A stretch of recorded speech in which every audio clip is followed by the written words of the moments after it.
Hello friends, આપણે છેલ્લા લેક્ચરમાં ગ્લુકોઝ બનાવટ જોઈ, એનું સ્ટ્રક્ચર સાબિત કર્યું. બરાબર છે કે ગ્લુકોઝનો અણુ કઈ રીતે અસ્તિત્વ ધરાવે છે એની વાત જોઈ. હવે જે વાત કરીશું એ એના બંધારણ વિશે થોડી વધારાની માહિતી. આમાં શું છે, કોઈ પણ આવા નવા અણુનું સંશોધન એવું નથી હોતું કે બસ એકવાર સંશોધન થઈ ગયું એટલે થઈ ગયું, એમાં કોઈ ફેરફાર ન થાય. પણ કેટલીક બાબતો ધીમે ધીમે સામે આવતી જાય એમ બંધારણમાં થોડો ઘણો ફેરફાર સૂચવવામાં આવે. ફોર એક્ઝામ્પલ, ગ્લુકોઝનું આવું બંધારણ એમિલ ફિશરે આપ્યું હતું. જો પહેલાં એ બંધારણ લખું છું જે એમિલ ફિશરે ગ્લુકોઝ માટે સૂચન કર્યું હતું. એ બંધારણ આવું હતું: CHO. આને ગ્લુકોઝનું રેખીય બંધારણ કહેવાય.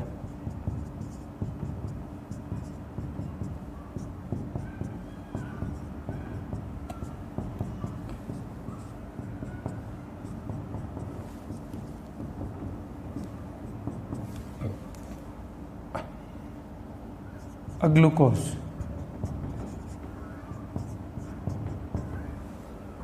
ડી પ્લસ ગ્લુકોઝ, આવું બંધારણ આપ્યું હતું. આને રેખીય બંધારણ કહેવાય. ગ્લુકોઝનું ફિશર પ્રક્ષેપ સૂત્ર કહે તોય ચાલે.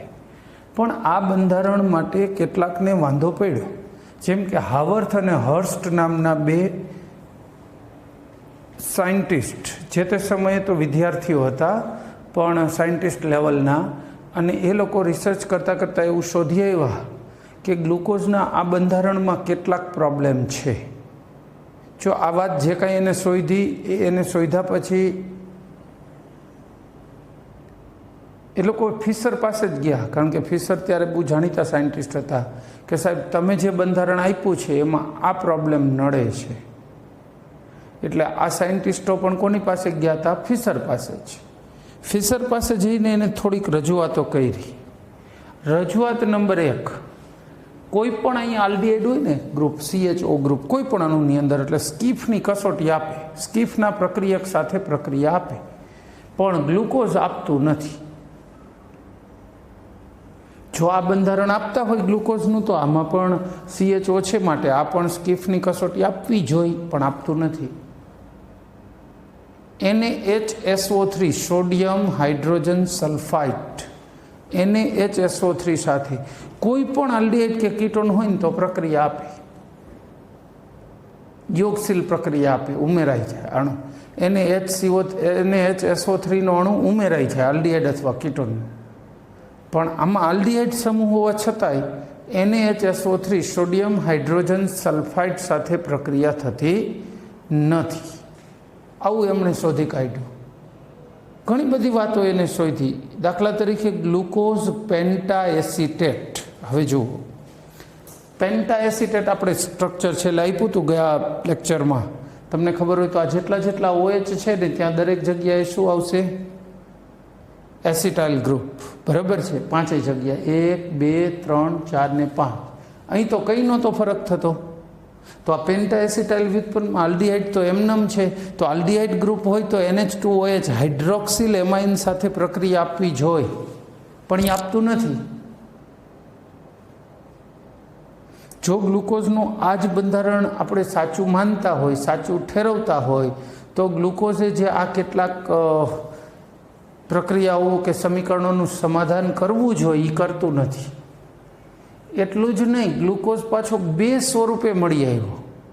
303 કેલ્વિન તાપમાને ગરમ કર્યા વગર એનું જો સ્ફટિકીકરણ કરો, 303 એટલે કાંઈ ગરમ ન કહેવાય, એટલાએ જો એનું સ્ફટિકીકરણ કરો તો જે ગ્લુકોઝ મળે છે એને આપણે અત્યાર પૂરતું આલ્ફા સ્વરૂપ કહીએ, પછી વૈજ્ઞાનિકોએ એને આલ્ફા જ કીધું છે. એનું ગલનબિંદુ 419 કેલ્વિન કહેવાય. ગ્લુકોઝ જ, બધા જ ગુણધર્મો ગ્લુકોઝના. બીજું સ્ફટિકીકરણ 371 કેલ્વિને કર્યું, અથવા એસેટિક એસિડમાં ઓગાળી. આપણે 371ને પકડો ને, 371 કેલ્વિન એનું સ્ફટિકીકરણ કર્યું તો બીટા સ્વરૂપ મળ્યું, જેનું ગલનબિંદુ 423 કેલ્વિન થાય. પહેલાંનું કેટલું હતું? આલ્ફાનું 419 કેલ્વિન, બીટાનું કેટલું છે? 423 કેલ્વિન. તો કહેવાનો મતલબ બે જુદા જુદા ગલનબિંદુવાળા ગ્લુકોઝ મળ્યા, એક આલ્ફા સ્વરૂપ અને એક બીટા. આવા બે સ્વરૂપોની વાત ગ્લુકોઝના આ રેખીય બંધારણ વડે સમજાવી નથી શકાતી કે આમાં બે કઈ રીતે હોઈ શકે. ચલો, આને હું આલ્ફા કહું તો બીટા કેવી રીતે લખાશે? આવી કોઈ ચર્ચા ગ્લુકોઝનું બંધારણ જેને એમિલ ફિશરે આપ્યું એને ક્યાંય આપી નહીં. ચર્ચા આપી એમ નહીં, એને પોતાને ખબર પણ નહોતી. એને જ્યારે આ હાવર્થ અને હર્સ્ટ પૂછવા ગયા તો એમને ના પાડી કે મને આ નથી ખબર, અને તમે કહો છો એ બાબત બધી જ સાચી છે, અને ગ્લુકોઝનું જે બંધારણ મેં આપ્યું છે એના કરતાં તમે જે વાત લાવ્યા છો એ વધુ સચોટ છે. આવું સ્વીકાર્યું, કીધું, આપી દીધું. પણ તો શું, જો કેવા આપવાથી કન્ફર્મ નથી થતું, હવે ગ્લુકોઝ માટે શું વિચારીશું? તો ગ્લુકોઝનું આપણે કયું બંધારણ માન્ય ઠેરવવું? પ્રશ્ન. એ તો પાછું આ લોકો હાવર્થને હર્સ્ટે બહુ સરસ શોધી કાઢ્યું કે હેમી એસિટાલ રચના થાય, ચક્રીય રચના થતી હશે. એમના મત મુજબ ગ્લુકોઝનો જો આ પહેલો અને પાંચમો કાર્બન આ બે વચ્ચે રિંગ સિસ્ટમ ક્રિએટ થાય છે એવું એ લોકો શોધી આવ્યા. કોના કોના વચ્ચે રિંગ ક્રિએટ થાય છે? હું કહું છું, પહેલા અને પાંચમા કાર્બન વચ્ચે ચક્રીય રચનાને ચક્રીય એસિટાલ કહેવાય. આપણે એવી ચક્રીય રચનાઓ લખીએ. જો આવો એચ કાઢી નાખો, આવો વચ્ચે આવી ગયો કે એચ વધ્યો ને એ આવો ને મળી જશે એટલે ઓ એચ બની જાય. અહીં તો એચ હતો જ. આમ જો આ ખૂણો વળે છે એટલે અહીંયા કાર્બન ન સમજતા આ ચક્રીય રચના થઈ ગઈ અને આલ્ફા ડી પ્લસ ગ્લુકોઝ એવું નામ આપ્યું. આ ડેશ છે, હો, માઇનસ નથી. Alpha D plus glucose. એટલું જ નહીં, એમને એવું કીધું કે બે સ્વરૂપે અસ્તિત્વ ધરાવે, આલ્ફા અને બીટા. આવું સ્વરૂપ એને શું કામ હોઈજું? પાયરેન ચક્રીય સિસ્ટમ. અને પાયરેન ચક્રીય સિસ્ટમ કહેવાય. કેમિસ્ટ્રીની અંદર એક આવું સંયોજન હોય છે, પાયરેન. જો આ પાયરેન જેવું ચક્ર છે એટલે આને એમ તો એને નામે આપ્યું alpha D plus glucopyranose. Alpha D plus glucopyranose આવું નામ આપ્યું.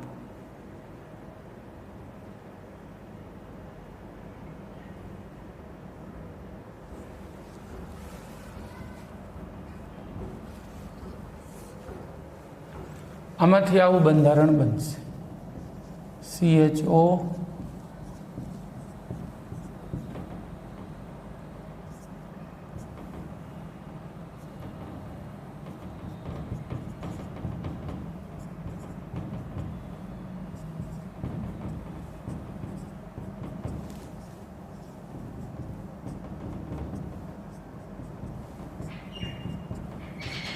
જો હાઇડ્રોજન તો સંયોજકતા પૂરી કરવા જ માટે હોય. આ ડી પ્લસ ગ્લુકોઝ, આમાં કોઈ આલ્ફા કે બીટા વર્ડ લગાવવાનું નથી, કારણ કે આલ્ફા પણ નથી, બીટા પણ નથી. રેખીય બંધારણ છે. આ ચક્રીય બંધારણ રેખીય, અને પાછું આમાંથી બીટા સ્વરૂપ બનશે. બીટા સ્વરૂપ આમાંથી જ લખાય છે. એના માટે આપણે પહેલાં ઓરિજિનલ જ લખી નાખશું.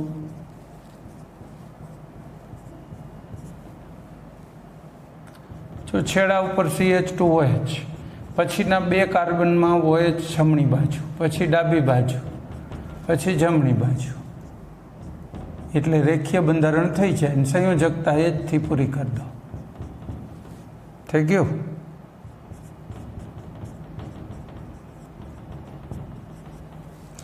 ડી પ્લસ ગ્લુકોઝ, પણ આપણે કયું બનાવીશું? બીટા. એના માટે શું થવાનું છે? બીટા માટે પહેલા ને પાંચમા કાર્બનને જોડીશું.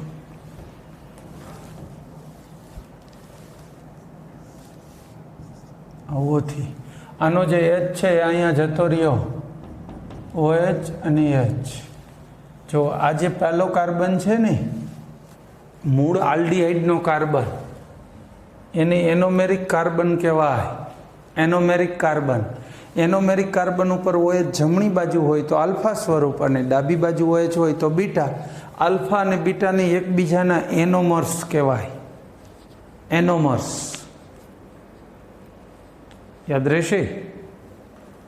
એનોમેરિક એટલે કે મૂળભૂત આલ્ડીહાઇડ અથવા કીટોનના કાર્બન ઉપર OH જમણી બાજુ હોય તો આલ્ફા એનોમર, ડાબી બાજુ હોય તો બીટા એનોમર્સ. આ બેને એનોમર્સ કહેવાય. આનું આવી રીતે નામ પણ આપી શકાય, બીટા ડી પ્લસ ગ્લુકો પાયરેનોસ. પાયરેનોસ શું કામ આપ્યું નામ? પાયરેન જેવી રિંગ સિસ્ટમ છે. જો પાયરેનમાં 5 કાર્બન ને 1 ઓક્સિજન, 1 2 3 4 5 કાર્બન ને 1 ઓક્સિજન વાળી રિંગ સિસ્ટમ, એટલે એને પાયરેનોસ એવું નામ આપ્યું. બરાબર છે. ડી પ્લસ ગ્લુકોઝ, એના 2 સ્વરૂપો આલ્ફા અને બીટા. બરાબર. હવે અહીંયા હું તમને એની ચક્રીય સિસ્ટમને રજૂઆત પણ આપું.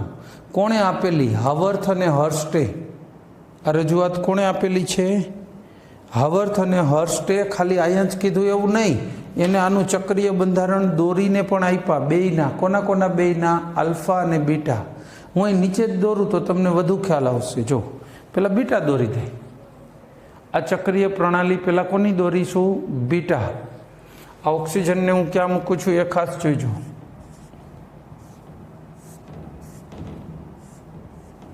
આમ દોરું છું. આ ઓક્સિજન છે. આ ડાબે જમણે જે છે ને જે વસ્તુ એ આમાં ઉપર નીચે મુકાશે. આ સ્ટ્રક્ચરમાં, હાવર્થ ને હર્સ્ટના સ્ટ્રક્ચર. આ એનોમેરિક કાર્બન છે. આ એનોમેરિક છે, એને સ્ટારથી દર્શાવાય. આ એનોમેરિક કાર્બન છે. 1 નંબરનો લો. 1 2 3 4 5 અને 6. તો આ પહેલો કાર્બન છે, આ બીજો છે, આ ત્રીજો છે, ચોથો, પાંચમો અને છઠ્ઠો રિંગની બહાર. બરાબર છે. હવે પહેલા કાર્બન ઉપર શું છે? જમણી બાજુ હોય ને એ નીચે લખવાનું H, ડાબી બાજુ હોય ને એ ઉપરની સાઈડ આવશે. જેટલા કિરાલ કાર્બન છે ને 1 2 3 ને 4, પાંચમામાં તો સીધું પતી જશે. જો બીજા નંબરનો કાર્બન OH નીચે, H ઉપર. ત્રીજામાં H નીચે, OH ઉપર. ચોથામાં OH નીચે, H ઉપર. પાંચમામાં જો ડાબે જમણે નથી, એટલે જે આ કાર્બન છે ને એ હંમેશા રિંગની બહાર દર્શાવવાનો અને હાઇડ્રોજન અંદર નીચેની સાઈડ. આ કયું સ્વરૂપ થયું ગ્લુકોઝનું? બીટા ડી પ્લસ ગ્લુકોઝ અથવા બીટા ડી પ્લસ ગ્લુકોપાયરેનોસ. હવે એવું આલ્ફા આવડે? સેમ, ખાલી ફરક ક્યાં કરવાનો ખબર છે? આ એનોમેરિક છે ને ત્યાં આમ ફરી જાય. OH નીચે આવી જાય, H ઉપર આવી જાય. બાકી બંધારણ સેમ જ રહેશે. આ બીટા છે, આપણે આલ્ફા દોરીએ. ચલો, જો આ ગોખીને તો બહુ તકલીફ પડશે.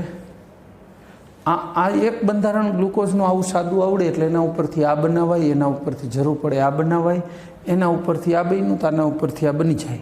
ગોખવું ના પડે. જો એનોમેરિક કાર્બન અહીંયા રહેશે. આ એનોમેરિક કાર્બન, એમાં જોવો જોઈએ OH ક્યાં છે? જમણી બાજુ. તો આપણે ક્યાં આવશે? નીચે. ઓલાથી ફરી જાય બસ, બાકી બધું કંઈ નહીં બદલે. પછીનામાં OH નીચે, H ઉપર. પછી H નીચે, OH ઉપર. OH નીચે, H ઉપર, CH2OH. આ આલ્ફા ડી પ્લસ ગ્લુકોપાયરેનોસ અને આ બીટા ડી પ્લસ ગ્લુકોપાયરેનોસ. આલ્ફા ને બીટા બે સ્વરૂપો.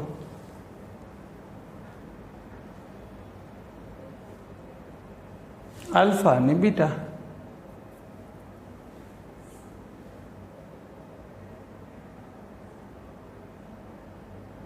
તો આ ગ્લુકોઝના બે બંધારણો, આ ચક્રીય બંધારણની સિસ્ટમ કોણે આપી? હાવર્થ અને હર્સ્ટ બંને.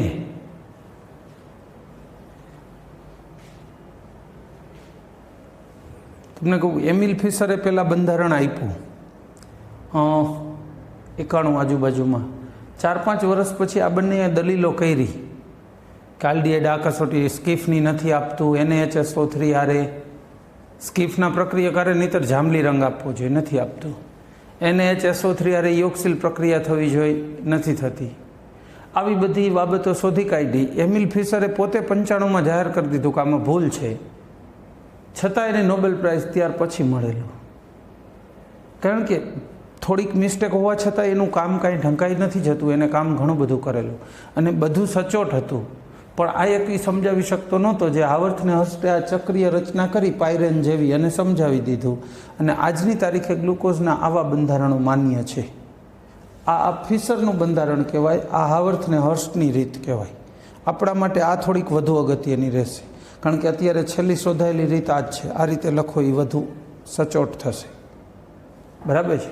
તો અહીંયા ગ્લુકોઝની બધી વાત પૂરી કરી છે. ગ્લુકોઝનું બંધારણ, એના બે સ્વરૂપ, આ બેને એકબીજાના શું કહેવાય?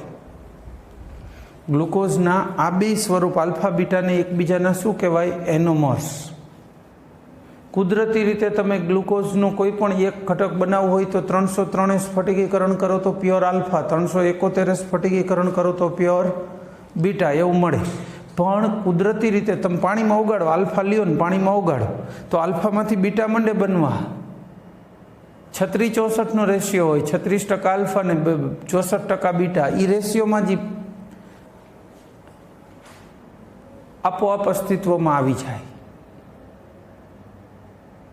અને એનું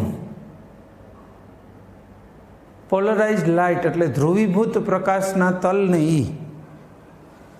ડેક્સ્ટ્રો રોટેટરી છે, જમણી બાજુ કોણાવર્તન કરાવે 52.5 ડિગ્રી. આ મિશ્રણ હોય ને 52.5 ડિગ્રી. એ જરા સમજાવું. જે રોટેશન છે ને એ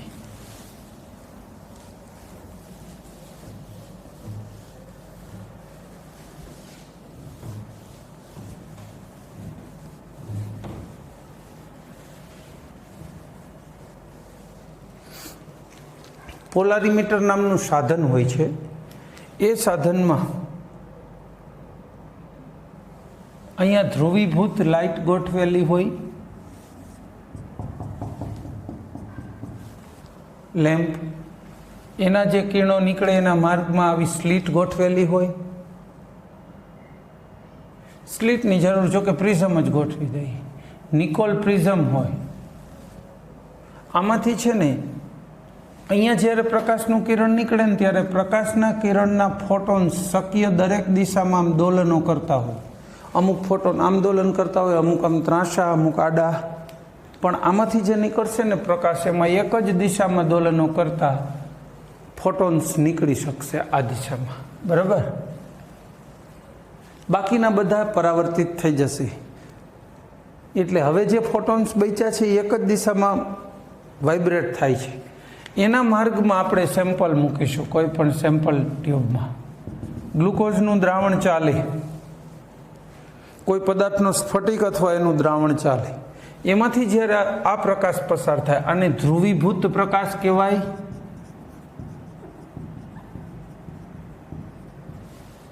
આને અધ્રુવીભૂત પ્રકાશ કહેવાય.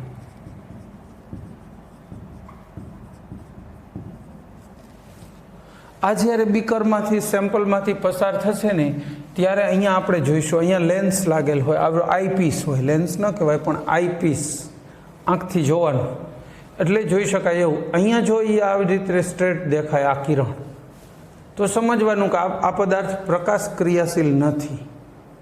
પણ વાસ્તવમાં જો આ પ્રકાશ ક્રિયાશીલ હશે ને તો આ જે કિરણ સીધું દેખાવું જોઈએ ને આપણને આમ ત્રાંસું થશે. જો જમણી બાજુ ત્રાંસું થાય તો ડેક્સ્ટ્રો રોટેટરી ડી લાગે, અને ડાબી બાજુ ત્રાંસું થાય તો લીવો રોટેટરી. આ ડી અને એલ સ્મોલ વાપરવાના. ડેક્સ્ટ્રો રોટેટરી એટલે જમણી બાજુ પરિભ્રમણ, લીવો રોટેટરી એટલે એલ. તો પ્લસ ને માઇનસ છે ને પછીથી આને જ આપી દેવામાં આવ્યો, કેપિટલ ડી એલ ને નહીં. પ્લસ એટલે ડી સ્મોલ અને માઇનસ એટલે સ્મોલ એલ, એ આને આપી દીધો. હવે બરાબર, આપણી ચોપડીમાં જેટલા પણ ડી પ્લસ ગ્લુકોઝ, તો એ પ્લસનો મતલબ ડેક્સ્ટ્રો રોટેટરી કહેવાય. આ લીવો રોટેટરી, વામ ભ્રમણીય અને દક્ષિણ ભ્રમણીય. ગ્લુકોઝ છે ને એનો પ્લસ 52.5 ડિગ્રી આમ ફરી જાય એટલે એ કેવું થઈ ગયું? દક્ષિણ ભ્રમણીય થઈ ગયું. એટલે એને પ્રકાશ ક્રિયાશીલ પદાર્થ કહેવાય, પણ એ દક્ષિણ ભ્રમણીય છે. બીજી શર્કરા હવે આપણે જે જોવી છે, બીજું મોનોસેકેરાઇડ, એ વામ ભ્રમણીય છે. એની વાત કરીએ. એ બીજો મોનોસેકેરાઇડ છે ફ્રુક્ટોઝ. ફ્રુક્ટોઝ શાકભાજી, ફ્રૂટ, હની એટલે કે મધ, એ બધામાં મળે છે. ફ્રુક્ટોઝનું જે બંધારણ છે એ રિંગ સિસ્ટમ વાળું હોય, પણ પહેલાં જે ઓપન બંધારણ આપેલું એની વાત કરી. સૌથી ગળી શર્કરા છે ફ્રુક્ટોઝ, બહુ મહત્ત્વની શર્કરા છે. ફરક આટલો છે, જો CH2OH, COO,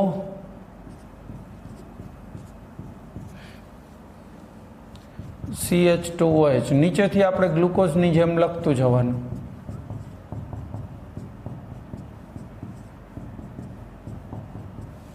આવી રીતે આ ફ્રુક્ટોઝનું બંધારણ. પણ ફ્રુક્ટોઝને શું કહીશું? D minus fructose. આ માઇનસ કોને આપણે આપી દીધું છે? લીવો રોટેટરી માટે માઇનસ છે, એલ માટે, સ્મોલ એલ માટે. અને આ ડી કોના માટે છે? છેલ્લા કિરાલ કાર્બનમાં હોય જમણી બાજુ, એનો આ ડી છે. આનું પરિભ્રમણ -92 ડિગ્રી હોય, -92. ઉપરથી બીજો કાર્બન છે ને, એ કાર્બોનિલનો કાર્બન હોય, કીટોનિક ગ્રુપ હાજર છે. બરાબર. સૌથી ગળી શર્કરા છે ફ્રુક્ટોઝ, બહુ મહત્વની પણ ખરી. આ 6 કાર્બનવાળો અગત્યનો કીટોહેક્સોસ છે. આની અંદર જે રિંગ સિસ્ટમ આવેલી છે એ ફ્યુરાન પ્રણાલી હોય. ફ્યુરાન એટલે શું છે? 5 મેમ્બર રિંગ આવી રીતની. આની ફ્યુરાન કહેવાય, ફ્યુરાન રિંગ સિસ્ટમ. એટલે ફ્રુક્ટોઝમાં પણ 2 સ્વરૂપો આલ્ફા બીટા હોય એવું અંતે સાબિત થઈ ગયું. આપણે હવે એ ડાયરેક્ટ એ સ્વરૂપ જ લખી દેવાના છે, બીજું કંઈ જાજી ચર્ચા કરીશું નહીં. પણ આમાંથી બનતું બીજું સાદું સ્વરૂપ CH2OH, હમણાં એકને આલ્ફામાં એકને બીટામાં કન્વર્ટ કરી દઈશું.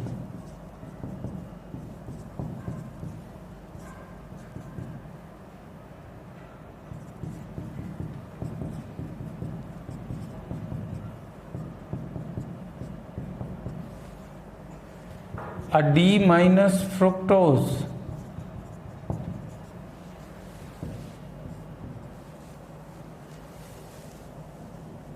CH2OH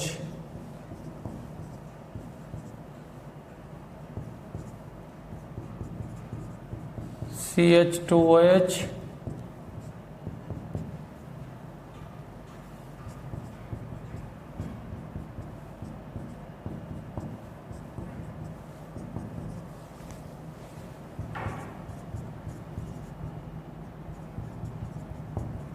D minus fructose. આને આલ્ફા બનાવશું અને આને બીટા. હવે આવી ફ્યુરાન રિંગ સિસ્ટમ આમાં બનાવો. કઈ રીતે બનાવીશું જોઈ લે. જો આ CO નો કાર્બન છે ને, આને જોડવાનું છે 5મા કાર્બન સાથે. અહીંયા આમાં આલ્ફા કહીએ તો એમાં OH કઈ બાજુ આવે? જમણી બાજુ. અને CH2OH. બરાબર. Alpha D minus fructose. હવે એ જ રીતે અહીંયા બીટા બનાવવાનો છે. આ કાર્બન સાથે પહેલા કાર્બનને જોડી દેવાનો છે. પહેલો એટલે એકચ્યુઅલી બીજો છે. હવે એમાં જો OH કઈ બાજુ આવશે? બીટામાં ડાબી બાજુ. CH2OH. રેડી? આ બીટા ડી માઇનસ ફ્રુક્ટોઝ થઈ ગયો. 6 કાર્બનની શૃંખલા, બધું ઓકે. આ ફિશર સૂત્ર થયું, ફિશર પ્રક્ષેપ સૂત્ર પણ કહેવાય. હવે આપણે આ બેયના કયા સૂત્રો આપશું? હાવર્થ ને હર્સ્ટે બનાવેલા ચક્રીય રચનાઓ આપીએ. ચલો,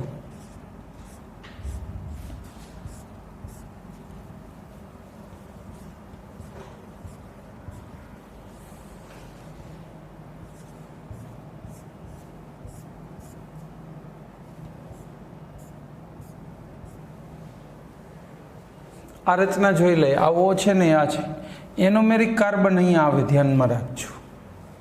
એ મુજબ લખવાનું. આ આપણો એનોમેરિક કાર્બન છે, મૂળભૂત આલ્ડીહાઇડ અથવા કીટોનનો છે કાર્બન. એની જમણી બાજુ હોય જ છે, જમણી બાજુ હોય એ નીચે આવે, ડાબી બાજુ CH2OH છે એ ઉપર આવશે. પછી આ કાર્બન આવ્યું અહીંયા, જો એનોમેરિક પછીનું HOH, OH H થઈ ગયું અહીં સુધીનું. હવે આ કાર્બન આવ્યા, જો એમાં કઈ રીતે લખશું? CH2OH કાર્બનિક ગ્રુપ ઉપર, CH2OH કાર્બનવાળી સિરીઝ અને H નીચે. આ થઈ ગયું આલ્ફા ડી માઇનસ ફ્રુક્ટોફ્યુરાનોઝ.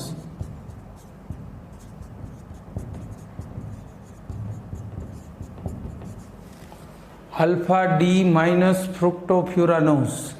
અને એ જ રીતે અહીંયા શું બનાવીશું?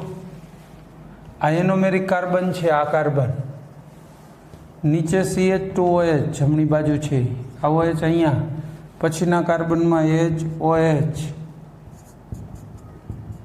આનો H નીચે અને CH2OH ઉપર. આ થઈ ગયું બીટા ડી માઇનસ ફ્રુક્ટોફ્યુરાનોઝ.